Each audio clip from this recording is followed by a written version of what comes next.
Prezados alunos, satisfação em revê-los. Mais uma semana de videoaula, mais uma semana aí online.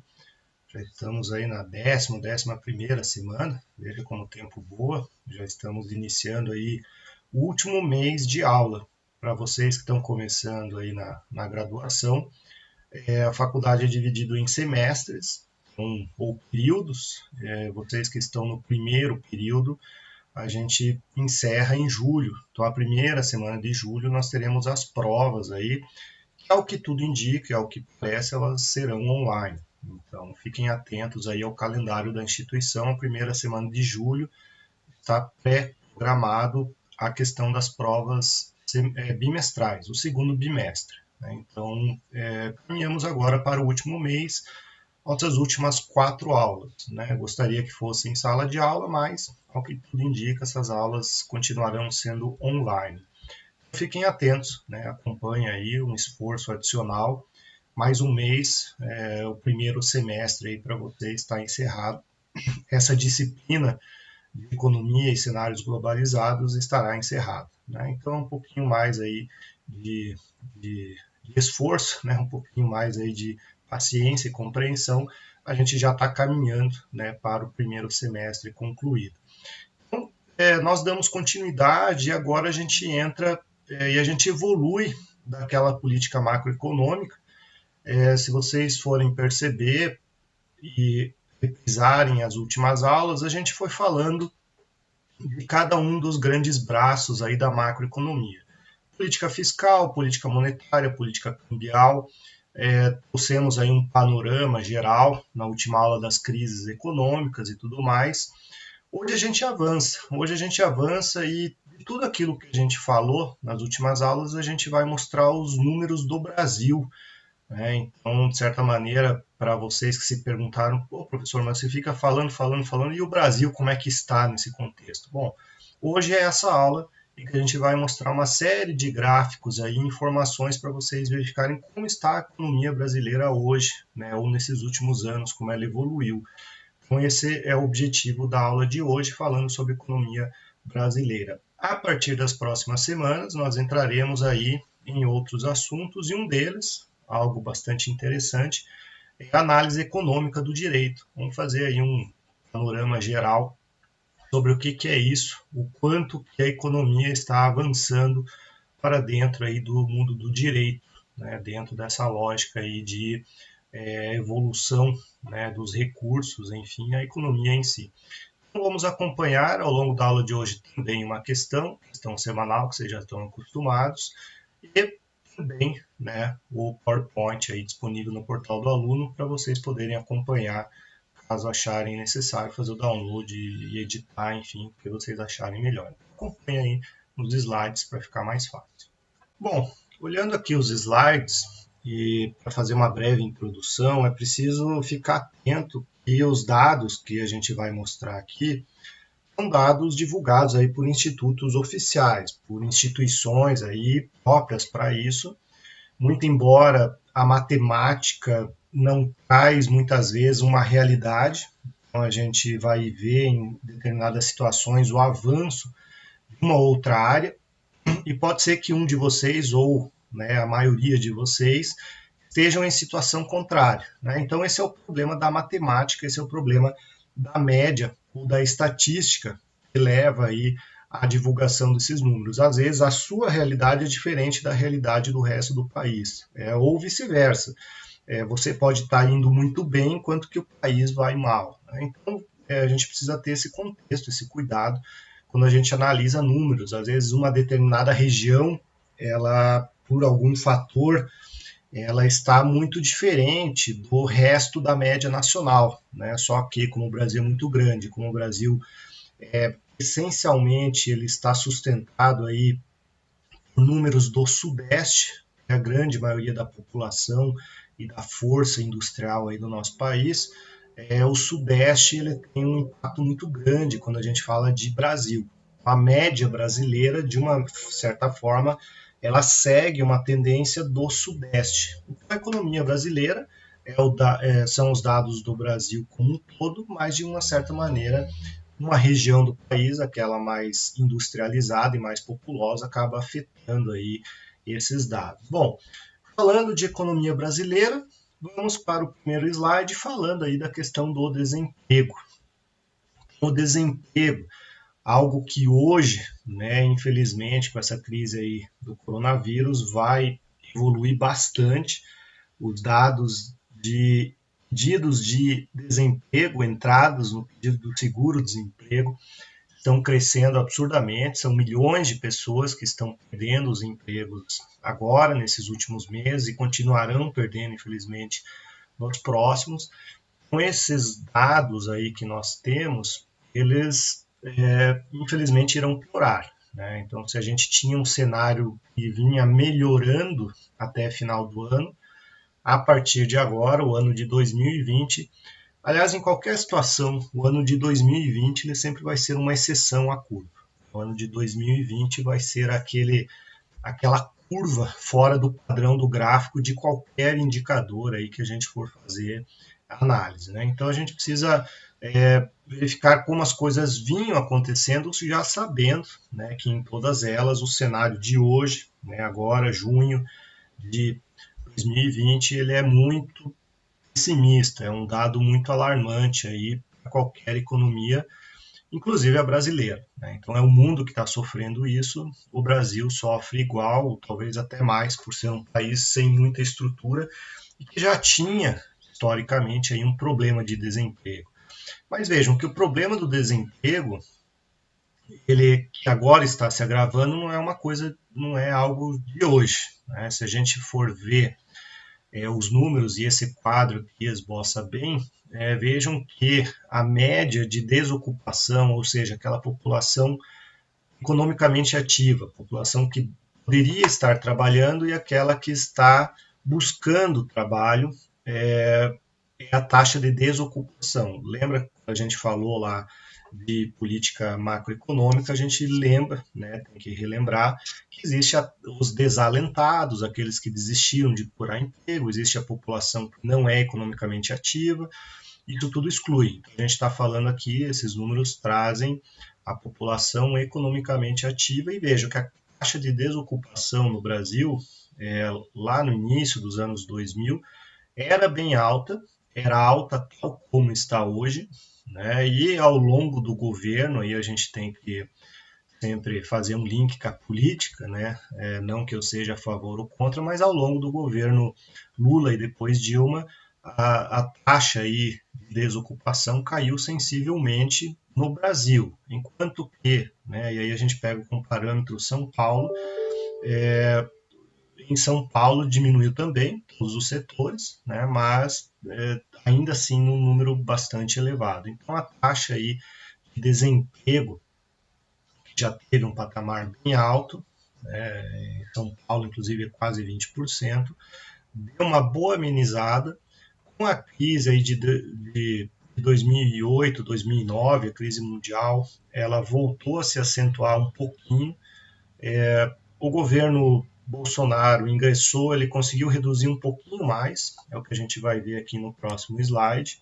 A taxa de desemprego reduziu um pouquinho mais, fechou aí o final do ano passado em 11%, aí número do Brasil, então fechou aí em 11%, mas agora já está passando dos 13%, vai chegar em 14% aí rapidinho, né? Infelizmente, esse nível, esta certa estabilidade, né, esse 10, 11% aí, é normal, não é só no Brasil não, esse índice, ele é um índice alto sim, é um pouquinho acima da média dos países mais desenvolvidos, mas é uma taxa que não é alarmante, né? A gente está falando aí de 11%, a gente está falando, né, arredondando 10% da população que poderia trabalhar.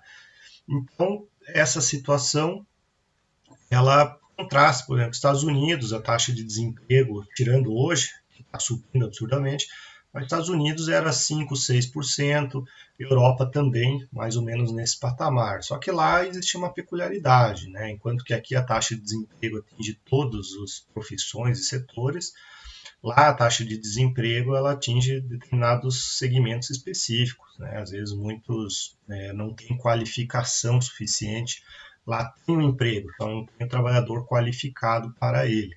Então o emprego ele é muito mais é, habilitado, o desemprego ele é diferente do desemprego brasileiro, que não tem emprego em lugar nenhum. Lá o emprego tem, só não tem o trabalhador qualificado. Mas enfim, né, essa é a nossa taxa aí de desemprego e traz um outro problema. Né? Qual é o problema de você ter um nível de desemprego muito alto? Quando você tem um desemprego muito alto, muita gente buscando trabalho. Né? Isso significa que tem bastante gente querendo a sua vaga que você está trabalhando.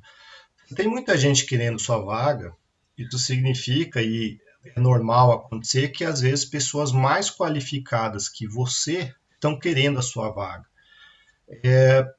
E o empregador, a empresa, o patrão, né, ao longo aí dos dias e dos meses e dos anos, eles vão fazer essa avaliação. Eles vão verificar e vão olhar para o seu cargo e vão falar assim, puxa vida, mas esse trabalhador aí está me custando tanto, enquanto que eu estou recebendo currículo e estou fazendo aí uma pesquisa de mercado que mostra que pessoas melhores estariam trabalhando por menos salário. Ou seja, quanto mais pessoas procurando aquele trabalho, as pessoas, porque não acham o emprego que gostariam, elas acabam se submetendo a um trabalho, ao mesmo trabalho, um trabalho até de graduação inferior, ganhando menos. E isso gera um efeito cascata, gera uma precarização do emprego. Pessoas mais qualificadas se submetendo a trabalhos menos qualificados por um salário menor na falta de qualquer outro. Né? Então, isso a gente chama de precarização do emprego.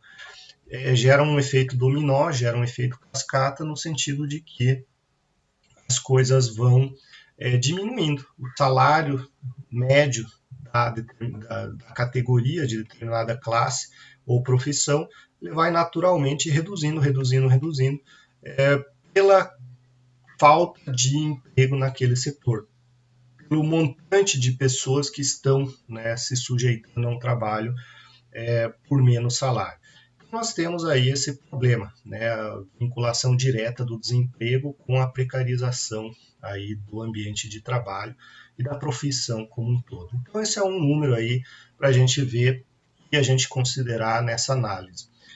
Uma outra situação que nós temos interessante aqui no Brasil é o programa Bolsa Família. Então, vale a pena a gente falar dele, porque em dado momento a gente já comentou que o Brasil é um dos países que tem uma desigualdade de renda muito grande e uma desigualdade social muito grande, e a gente tem um contingente de pobres, né, e miseráveis também bem considerável. Né? Nós temos aí um contingente de pessoas que não conseguem se sustentar, e esse não conseguir se sustentar em razão de vários fatores. Um deles é a falta de emprego. Né? Então, muita gente gostaria de estar trabalhando, não consegue, então tem uma renda aí reduzida. Muita gente tem problemas de saúde, problemas familiares, problemas outros que impedem essa pessoa de trabalhar. E óbvio, e aí vem a grande crítica, né? Muita gente diz que tem muita gente que poderia trabalhar, mas não quer porque recebe esse auxílio. Sim, mas esse que não quer trabalhar em troca desse auxílio é a exceção. Então, esse programa Bolsa Família, ele foi criado aí pelo governo Lula, lá nos anos 2000, e ele traz, né, um grande avanço no Brasil no sentido de permitir uma sobrevivência mínima para aquele que vive em situação de pobreza. Né? Então, não é um valor suficiente para a pessoa viver bem, para a pessoa ficar em casa dormindo, assistindo TV.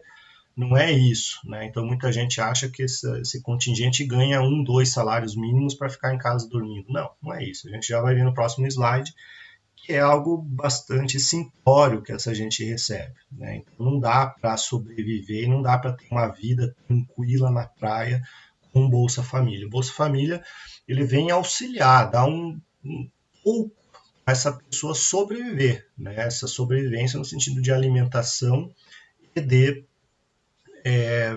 vestuário, enfim, de transporte, algo básico, né? Então vejo. E aqui no gráfico a gente tem a evolução, né? Quantas milhões de famílias são favorecidas com esse Bolsa Família? Vejam que a gente chegou aí a um pico de 14 milhões, que tem se mantido até hoje, né? Então são 14 milhões de famílias beneficiadas por essa Bolsa Família, né, que é um programa aí de redistribuição de renda. O que o governo faz por meio aí do Ministério do Desenvolvimento Social, ele testa e concede esse benefício, né, um benefício aí que vai, né, de certa maneira, auxiliar na sobrevivência das pessoas. Né? Então é um programa de redistribuição de renda. Pega-se todos os impostos que todo mundo paga, né, e parcela desses impostos é pago aí para essas famílias, essas 14 milhões de famílias, que em 2014 e 2015 tiveram uma queda. Né? Vejam só que o número de beneficiários teve uma leve redução. O que isso significa? E se a gente for ver com o gráfico anterior, significa que diminuiu o desemprego, mais pessoas trabalhando, menos pessoas precisam do Bolsa Família. Né? Então vejam que melhorar a geração de emprego melhora essa questão aí também de beneficiários do Bolsa Família. Né? E esse Bolsa Família, como é que funciona basicamente? Né? E quanto isso custa para o Brasil? Aqui a gente tem um gráfico, né, mostrando quanto isso é pago, quanto que custa para o Brasil. Em 2015 foram 27 bilhões aí de reais pagos. É bastante? É bastante. Mas se você for considerar, né, e aí a gente pode pegar outros pagamentos que existem dentro do Estado brasileiro, se você for pensar, pensão por morte é um benefício, né, quando alguém é do INSS, vem a falecer, geralmente, né, o cônjuge sobrevivente, o viúvo e os filhos recebem uma pensão. A pensão por morte nesse mesmo 2015 foi de 120 bilhões. Né? Então, veja, a gente está falando aí de um quarto, um quinto do valor da pensão por morte. O gasto com a previdência social, que são as aposentadorias como um todo, chegam a 600 bilhões por ano. Né? Então, a gente está falando aqui de um valor importante, sim, 27 bilhões é importante, sim, com certeza, mas dentro do orçamento brasileiro, que é de 1,5 trilhão de reais por ano, isso daqui é uma fração, a gente está falando de 2, 3% aí, do orçamento do Brasil aí, disponível para assistência social. Não é o Bolsa Família que está impedindo investimento em infraestrutura, impedindo investimento em hospital, em saúde, em educação, nada disso. O Bolsa Família não é, né, um programa que está travando o país, como muita gente fala. Né? Especialmente aí se a gente for considerar quanto que essas famílias recebem. Né? Então, basicamente, o Bolsa Família consiste em dois benefícios. Existe um básico, que é um valor de R$ 89,00, dirigidos aí a famílias de extrema pobreza, e um variável, né, direcionado aí a famílias que têm um rendimento entre R$ 89,00 e R$ 178,00. Né? Então, são situações aí, cada pessoa que está na família significa um valor, né? Então, existe a possibilidade, se existirem 5 pessoas vivendo naquele ambiente, de multiplicar por 5, mas o valor de cada benefício é R$ 41,00. Né? Então vejam que eles podem receber até R$ 205,00, não é uma fortuna, né? Ninguém vai viver na praia com esse valor, não. Basicamente é alimentação, se a gente for pensar aí quanto que R$ 205,00 significa, né, numa compra de mercado, a gente vai ver que é absolutamente nada. Então, o Bolsa Família surge aí como um programa de redistribuição de renda dentro do governo Lula que vai se perpetuando até hoje, né, passando aí pelos outros governantes. Bom, avançando, uma outra informação, uma outra análise da população brasileira. Qual é a população brasileira hoje? 211 milhões de pessoas, né? Então existe uma estimativa. Esse ano de 2020 ia ser realizado um censo. O censo é realizado a cada 10 anos. Esse ano ia ser realizado, em razão do coronavírus, foi adiado para ano que vem, né? Então, um raio-x da população brasileira que nós teríamos esse ano vai ficar para o ano que vem. Mas, enfim, o que a gente tem visto nessa evolução aí, nessas análises demográficas, ou seja, da população brasileira?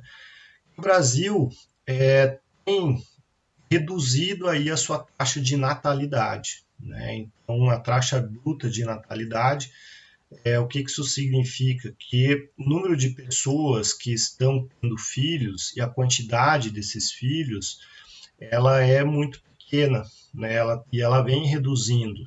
A tendência da população é se reduzir, no sentido de que vai ter menos gente nascendo do que a população aí adulta ou idosa, né? Então a gente vai ter um impacto muito grande isso na previdência, a gente já vai ver. E aí a taxa bruta de mortalidade, infelizmente, vem crescendo aí, é um dado que não é tão bom.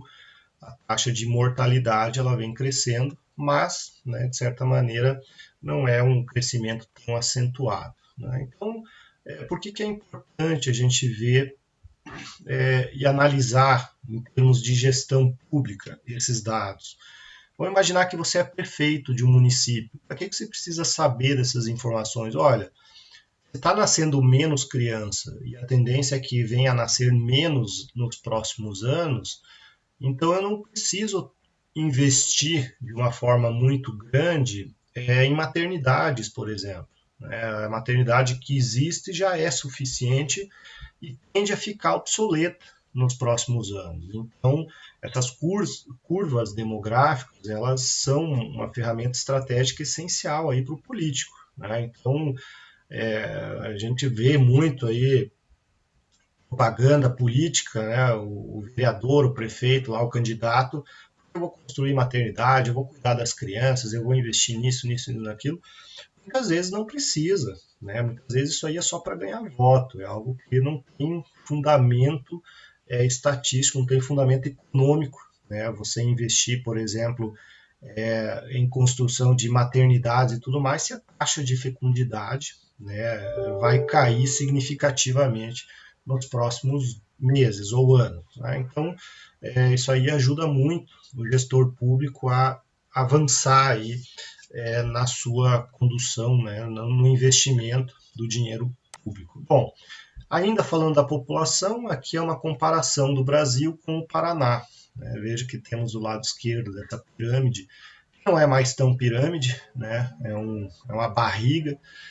Nós temos a curva do Brasil e do Paraná, as duas formam o mesmo gráfico, mostram a quantidade de pessoas em cada faixa etária, né? Vejam que, eu lembro, há 20, 30 anos atrás, quando eu estudava, esse gráfico era uma pirâmide bem consolidada, muito bem definida. Hoje não, hoje é uma barriga.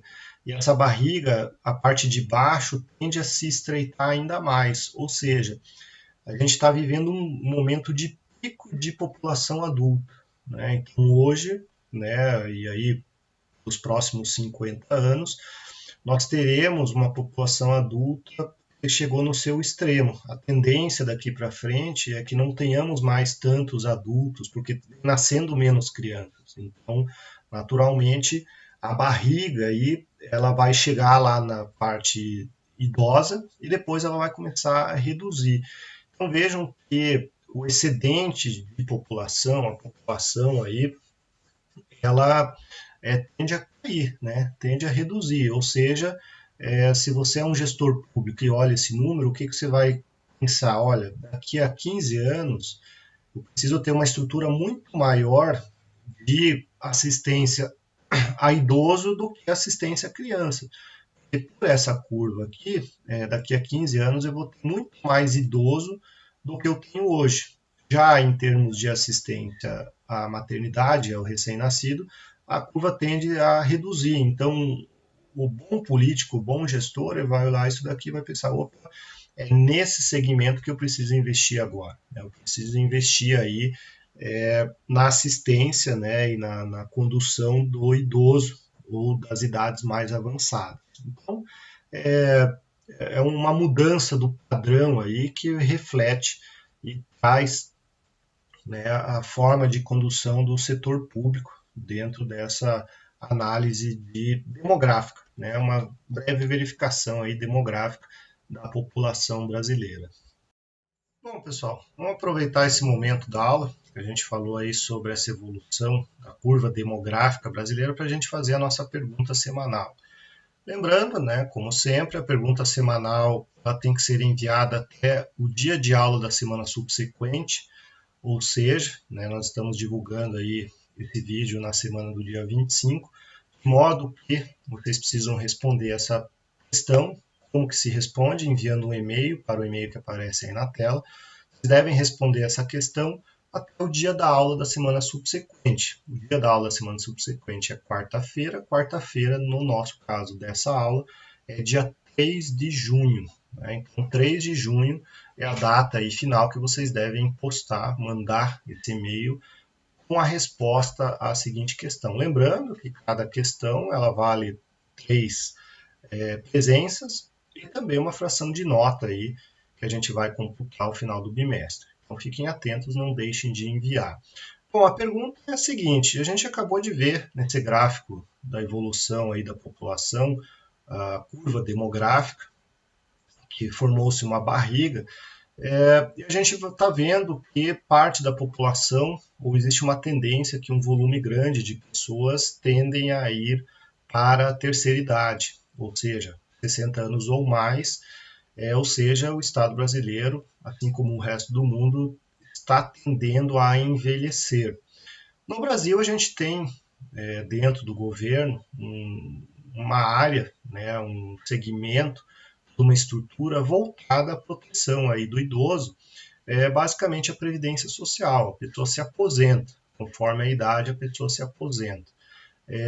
Hoje, né, 65 anos aí para homem, 62 anos para mulher, a pessoa se aposenta, ou seja, existe uma certa proteção a essa população idosa. A minha pergunta é, em razão da evolução dessa curva demográfica, o envelhecimento da população, acredita que o sistema previdenciário hoje acabou de ser atualizado, ele vai ser sustentável daqui a 15 anos? Você acredita que, aí vem a pergunta, esse sistema, tal como está concebido e considerando a evolução da população brasileira, ele vai ser sustentável, ele vai estar equilibrado daqui a 15 ou 20 anos? Então, essa opinião, essa resposta, eu gostaria que vocês fundamentassem aí para o meu e-mail. Voltamos aqui aos nossos slides, falando de um outro indicador econômico de uma importância bem significativa que diz e traz aí a questão da produção, né, o quanto que o Brasil produz, não só em termos de indústria, mas em qualquer segmento de atuação, ou seja, quanta riqueza que o país produz, né, no seu dia a dia. E aí nós temos um indicador, nós temos, né, um índice, um nome para isso, que é o Produto Interno Bruto, né, que é a soma de todos os bens e serviços aí produzidos no país. Esse PIB é o que vai indicar se uma economia está crescendo ou ela está retrocedendo. Então nós temos aí a riqueza, é considerada a riqueza, inclusive em razão da evolução ou não do PIB, é que determinado país é considerado aí e é colocado como um país emergente, como um país em pleno crescimento, um país que esteja em recessão ou em depressão econômica. Né? Então, o produto interno bruto é o principal indicador aí nessa análise macroeconomia aí, em termos de crescimento econômico. E aí nós temos os dados do Brasil no ano passado. Nós tivemos aí no último trimestre do ano passado um crescimento de 2 trilhões de reais. Isso fez com que o ano fechasse em 7,3 trilhões de reais o PIB, né? Então tudo que o Brasil produziu de riqueza no passado 7,3 trilhões de reais. Isso significou um crescimento de 1,1% com relação a 2018. Então vejam que o Brasil cresceu ano passado. Cresceu pouco, cresceu, mas cresceu 1%. Ou seja, o Brasil evoluiu. Agora, é bastante? Não. É um número bem pequeno, bem fraquinho. Se a gente comparar com outros países. Se a gente pegar lá a China, que crescia até ano passado em torno de 15, 12, 15%, a Europa crescendo sempre 3, 4%, o Brasil cresceu só 1%. Então, assim, é um valor muito pequeno, um valor muito aquém do que gostariam todos os envolvidos na economia, mas é um número que representa crescimento e não uma queda, como já foi, como a gente já viu em alguns momentos da história do Brasil. Então, o Brasil cresceu em 2019, cresceu, pouco mais cresceu. Se a gente for ver a evolução desses números, a gente vai ver que em alguns momentos o Brasil caiu, né? A produção, o PIB do Brasil caiu. E a gente vê isso na crise de 2008, 2009. Foi um momento em que o PIB brasileiro não cresceu. Depois tivemos uma recuperação muito grande, no ano 2010, isso evoluiu até a grande crise política que nós vivemos com a saída da Dilma e o ingresso aí do Michel Temer. Foram 2 anos muito ruins para a economia brasileira. Caímos 3,5% e depois 3,3%, ou seja, o Brasil retrocedeu bastante. E aí, nos últimos 3 anos, o Brasil conseguiu pelo menos se estabilizar, conseguiu aí pelo menos manter, né, um crescimento tímido, mas um crescimento constante da sua economia. Infelizmente, estamos aí em época de isolamento social, estamos em época de né, impossibilidade de produzir com segmentos parados por conta do coronavírus. Com esse ano, para 2020, já existem aí estimativas que o nosso PIB vai cair 5%. Então, veja, vai ser a maior queda, pelo menos nos últimos 30 anos aí dessa análise. Então, vejam como é sério esse momento que a gente vive agora em termos de produção de riqueza. A gente vai viver a maior crise, né, o pior número de muito tempo. E eu imagino que da vida de vocês aí, né, vocês que são um pouquinho mais jovens do que eu, vai ser o pior número da vida de vocês. Então a gente vai ingressar agora num momento bastante sensível. O grande ponto que a gente precisa ter em mente é como vai ser a recuperação. Esse ano, 2020, já é perdido, não tem como melhorar esse número, a coisa, inclusive, está longe de terminar, esse 5% pode ser muito pior. O grande ponto é ver como isso vai evoluir ano que vem, né? Porque 2 períodos seguidos de números negativos a gente chama de recessão, recessão econômica. Agora, se isso evoluir por mais períodos, a gente entra na depressão econômica. Para vocês terem ideia, a última vez que o mundo verificou a depressão econômica foi lá em 1929, ou seja, quase 100 anos atrás. Então, a gente pode ter um cenário parecido com o de 1930, ou seja, quase 100 anos atrás, um período em que nenhum de nós, né, estava nascido e nem nossos pais. Então, algo novo. A gente não sabe como a coisa pode evoluir nos próximos meses e anos. Então, é algo bastante interessante. Nós temos aí a questão do PIB, que vem trazer essa evolução da economia em termos de produção de riquezas. Bom, um outro indicador importante para a gente passar aí sobre essa nossa análise da economia brasileira é o IDH, o Índice de Desenvolvimento Humano, né? O quanto o Brasil ele tem um nível satisfatório de sobrevivência, né, de desenvolvimento do ser humano. Então, isso aqui vai levar em consideração a saúde, vai levar em consideração a educação, a segurança, o lazer. São vários elementos que resultam nesse número, né, esse número que vai de 0, né, a 1. Então, a gente tem aí uma situação que o Brasil tem o número 0,76, que significa um bom desenvolvimento humano. Apesar de todas as deficiências que o Brasil tem, o número isolado ele não é tão ruim, o 0,76. O IDH do Brasil 0,76 não representa aí, né, um abismo tão grande. O problema é que o potencial do Brasil é muito maior do que isso. Nós temos um país de dimensão continental com todos os recursos humanos e naturais disponíveis, né? Diferente de outros países que dependem uns dos outros. O Brasil não, tem espaço, tem minério, tem o agronegócio, tem tudo, tem a população qualificada, tem tudo. E poderia ter um número muito melhor do que esse 0,76, especialmente quando a gente comparar com os demais países. Vejam que o nosso IDH é equivalente a países como Colômbia, como Argélia, como Armênia, como Granada, como Tailândia. São países sem expressão nenhuma no mundo, né? Então vejam como a gente tem um índice que significa um certo desenvolvimento, sim, mas está muito longe, longe mesmo aí do que o Brasil poderia estar, né? O Brasil deveria estar aí nos primeiros lugares. Então a gente fala muito, né? A gente inclusive assiste filmes, a gente tem um certo preconceito, né? A gente imagina países aí, né, da África, por exemplo, Argélia, Macedônia ou a própria Bósnia, né? A gente pensa assim, puxa, lá deve só ter guerra, só deve ter máfia, só deve ter fome, miséria. Não, né? Pelo contrário, esses países estão no mesmo nível de desenvolvimento do Brasil. As pessoas lá vivem igual ou melhor do que a gente. A gente está lá só em 79º, né? Então a gente gera um certo conceito que é, no final das contas, uma falta de conhecimento.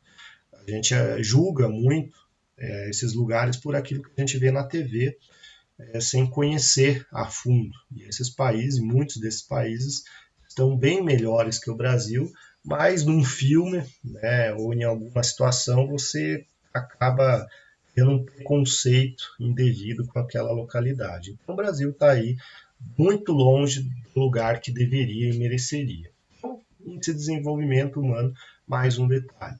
Outra situação, daí já avançando para o final da aula de hoje, é a questão da desigualdade social, né? O Brasil ele tem uma situação muito crítica no mundo, que é a ideia de que no Brasil nós temos pessoas muito ricas, nós temos pessoas multimilionárias, mas ao mesmo tempo nós temos pessoas que refletem o grau mais extremo de pobreza. Isso traduz o quê?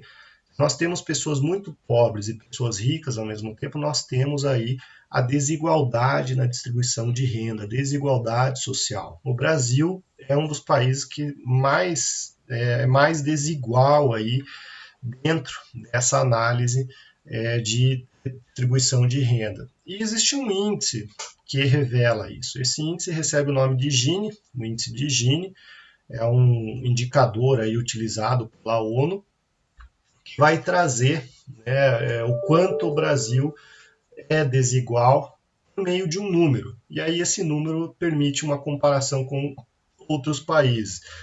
Qual é o detalhe? Quanto mais perto de um, ou seja, quanto maior esse índice, pior a situação, né? Então a gente vê esse gráfico subindo, não é que está melhorando, não, está piorando. E aí vejam a situação, né? Nós tivemos dentro aí do governo políticas, né, partidos políticos que pegavam de uma forma muito evidente aí a questão social, mas vejam que se a gente pegar de 2012 para 2019, esse gráfico vem subindo, a média dele vem subindo e agora 2019 muito mais evidente.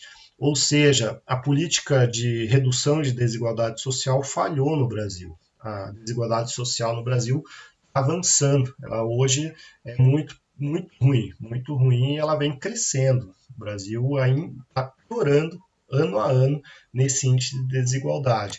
E se a gente comparar com os outros países, o índice Gini aí de outros países, né? Então vejam, esse gráfico aqui é de 2013, 0,13, quando o índice do Brasil era 0,50. Agora, o índice do Brasil, 2019, a gente acabou de ver no slide anterior, pula aqui para 0,62, ou seja, o Brasil ele é tão desigual quanto Haiti, África do Sul, pior que Honduras, né? Vejam que... E aí nós temos os países desenvolvidos. Olha só o índice Gini dos países desenvolvidos. 0,26, 0,27, 0,27, 0,28. Então vejam como o Brasil está muito longe desses países e está piorando, ou seja, indo para o extremo oposto do que deveria, tá se colocando aí, né, junto com países que, de novo, a gente tem aí um certo preconceito e a gente vê como sendo países pobres. Na verdade, o Brasil está ali, nesse quesito desigualdade social, o Brasil está lá, lado a lado com esse tipo de território, com esse tipo, né, países aí mais laterais do mundo em termos econômicos e populacionais. O Brasil tem muita coisa para caminhar, tem muita coisa a ser feita. O Brasil não é um país modelo, não é um exemplo, mas tem uma série de deficiências, que a gente sabe disso. Infelizmente, parte dos brasileiros vivem numa bolha que não é a realidade global do país. E aí, essa bolha, as pessoas se sentem numa zona de conforto e aí pouco se faz para mudar a realidade do todo, né? E aí é um problema político-social que o Brasil enfrenta já desde sempre, não é de agora, mas que, né, é importante que vocês saibam. Bom, pessoal, com essas considerações a gente chega ao fim aí de mais uma aula, mais uma videoaula. Mais uma vez a gente agradece a paciência, a compreensão, agradece aí o empenho de vocês. Fiquem firmes, mais um mês a gente acaba esse semestre. Se tudo der certo e a gente imagina semestre que vem com certeza estar em sala de aula. Então, um grande abraço, saúde a todos e até semana que vem.